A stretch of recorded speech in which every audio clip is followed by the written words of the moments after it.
Hey everyone, Rascal here. And Mama, welcome to our podcast. Today we're covering the cult classic and hilarious movie Space Jam. Yes, in this ever-lovable classic movie, aliens from space threaten to enslave the Looney Tunes unless they beat them in a basketball game.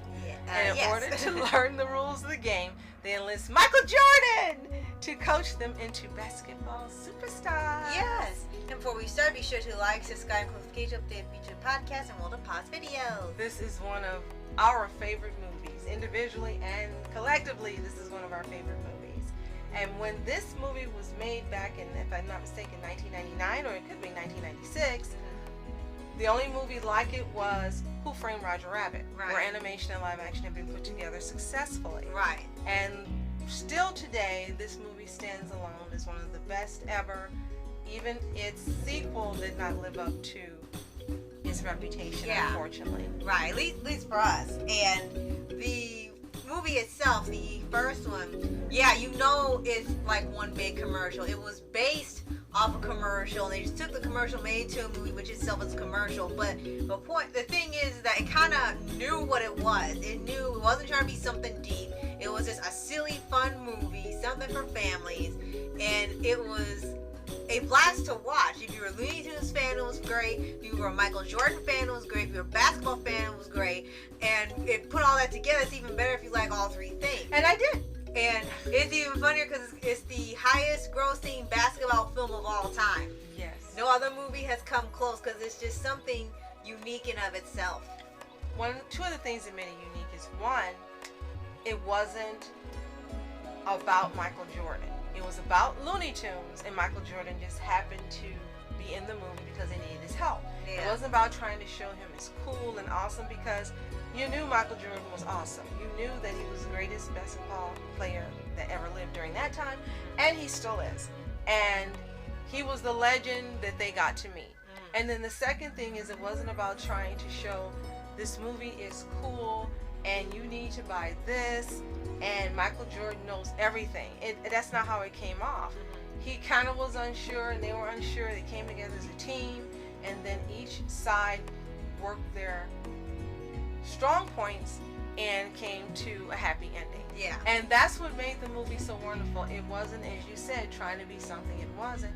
It was just a simple movie that was a heck of a lot of fun. Yeah. I mean, they knew they had a lot of advertisements in there. They know they had big names in there. They knew they had Warner Brothers and other people in it. They were aware of it. They told you. But it was part of it because Looney Tunes is already self-aware. They know they're in a cartoon. They know about Warner Brothers. They know they got executives up telling them what to do. And they just keep going with it. And it works to their advantage. So it was self-aware in the right way. And the thing for the movie itself and the plot and everything is so ridiculous, but yet it worked. They had struck gold with it. It was something you think should never work, but it did, and you still got people loving it to this day.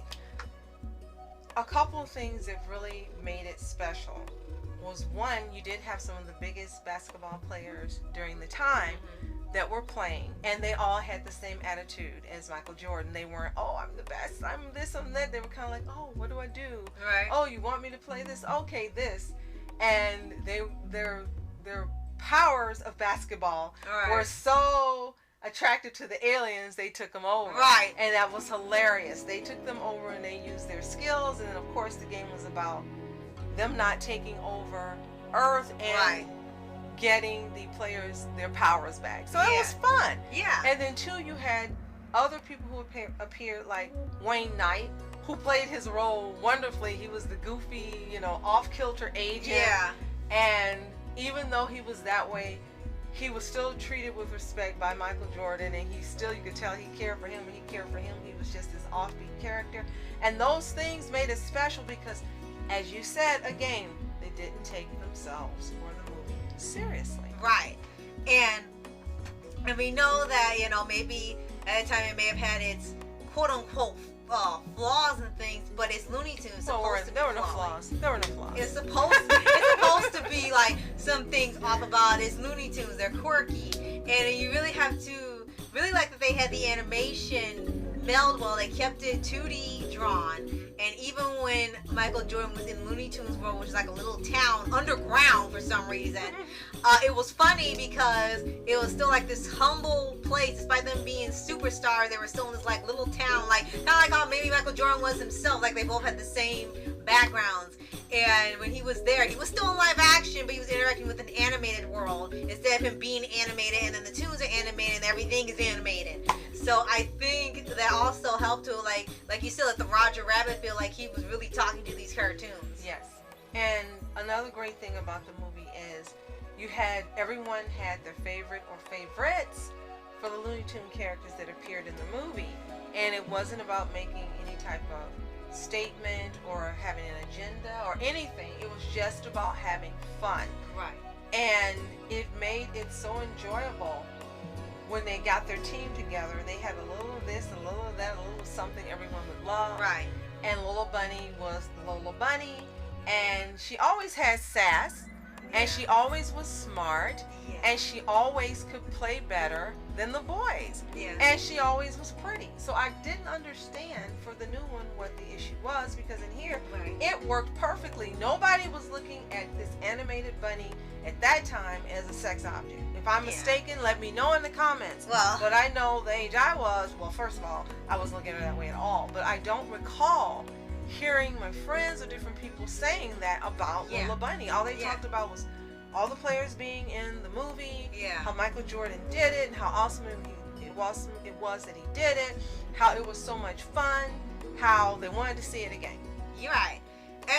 The only things I hear about when they made the new movie, which we knew was kind of coming because it was a unnecessary controversy. First issue was how she was drawn. Everyone else was sort of cartoony looking, and she was drawn more humanly, and they were thinking that wasn't right for kids to see.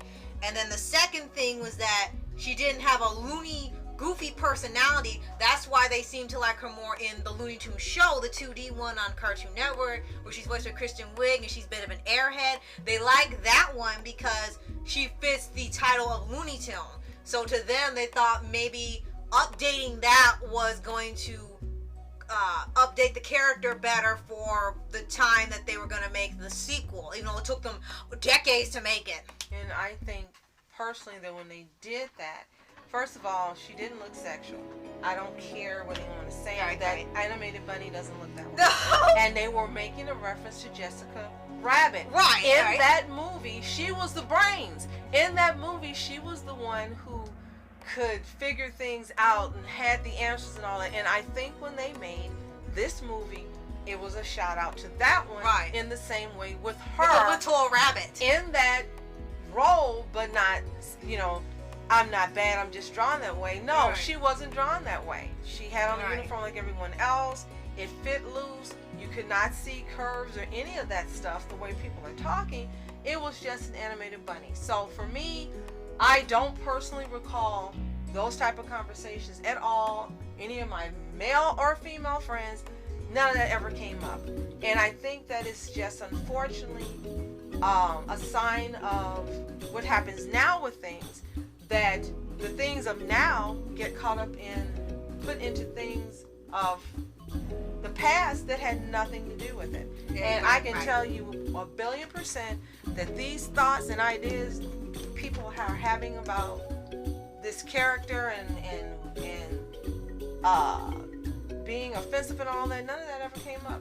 Nobody thought about that because it was just a different time and a different mindset, and we were more interested in having fun and just the idea of having all these great players in this movie with all these great Looney Tunes characters. Right, it's like a video game. Go to the movie and see it, and then buy it.